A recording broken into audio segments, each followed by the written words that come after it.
जब हम वहाँ से उठे तब ये बात कही थी, बहुत जल्दी ही ये जो दिल्ली का मुख्यमंत्री है ये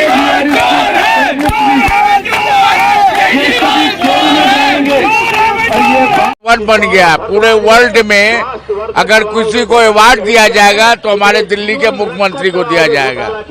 और अभी तक जितने घोटाला हुआ, दारू घोटाला हुआ, शिक्षक घोटाला हुआ, मकान बनाने में घोटाला हुआ, अलकतरा घोटाला हुआ, लेकिन ये जो दवाई आप देख रहे हैं, लोगों के जान से खेलने का काम जो किया गया है, ये दिल्ली की जनता कभी माफ नहीं करेगी।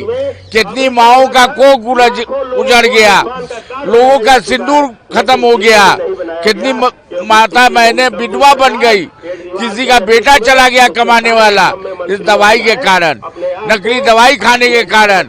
आज हमारी भारतीय जनता पार्टी सड़क पर उतरी है। इनके सारे मंत्री जो है सौरभ भारद्वाज और दिल्ली की सरकार को बेनकाब की है और पूरा दवाई का पर्दाफाश की है। नकली दवाओं का जो भंडार ये पैसा कमा रहे थे उसको जो है आज दिल्ली की जनता को सचेत की है। लग रहा है 2024 से पहले बीजेपी ने अभियान चलाया है, आम आदमी पार्टी इस्तीफा दो। नहीं, अभियान नहीं चलाया। दवाई नकली बेचिएगा तो हम क्या कहेंगे?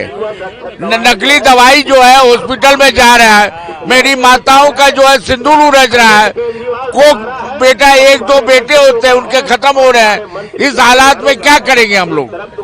वो 3 सम्मन आ चुके हैं ईडी के, लेकिन वो हाजिर नहीं हो रहे हैं। वो कह रहे हैं उन्होंने कुछ गलत नहीं किया, तो वो हाजिर क्यों होंगे? वो देश के कानून को नहीं मानते हैं।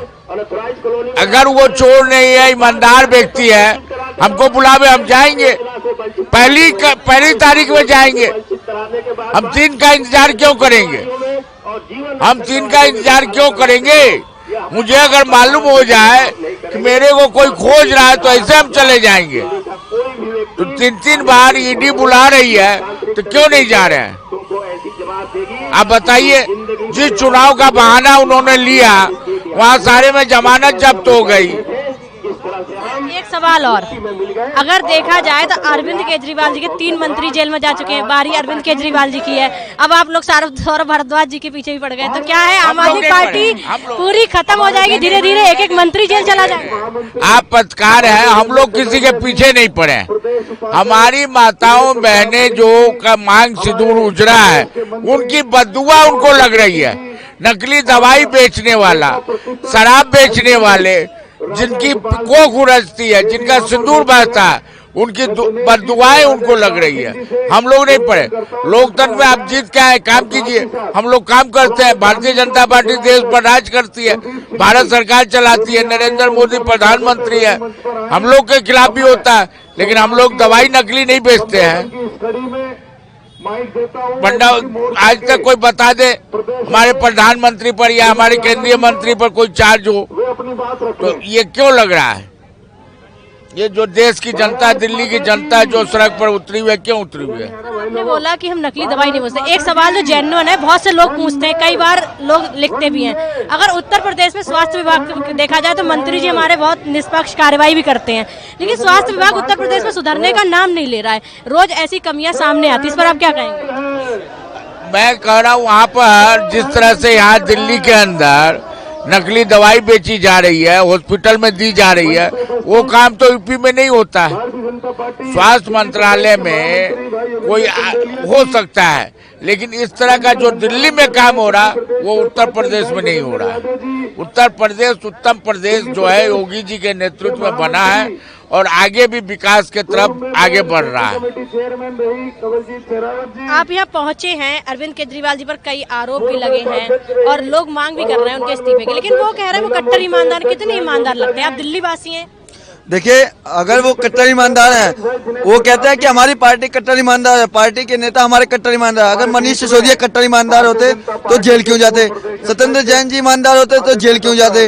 उसके बाद से ये आपने अभी जो सौरभ जी का चल रहा है कि सौरभ अगर ये ईमानदार है तो इनके ऊपर झूठा आरोप क्यों लग रहा है? ये अपनी ईमानदारी का, सच्चाई का सबूत लाए ना कि हम ईमानदार हैं। अगर ईमानदार होते तो ईडी उनको नोटिस ही नहीं देता। सबसे बड़ी बात तो ये है कि ये ईमानदारी का ये झूठा नाटक कर रहे हैं। इनको ये ये है कि 2024 में फिर इनको दोबारा दिल्ली के अंदर सरकार दोबारा आएगी, लेकिन ये भ्रम पालना छोड़ दे केजरीवाल जी, दोबारा इनको दिल्ली की जनता मौका नहीं देगी।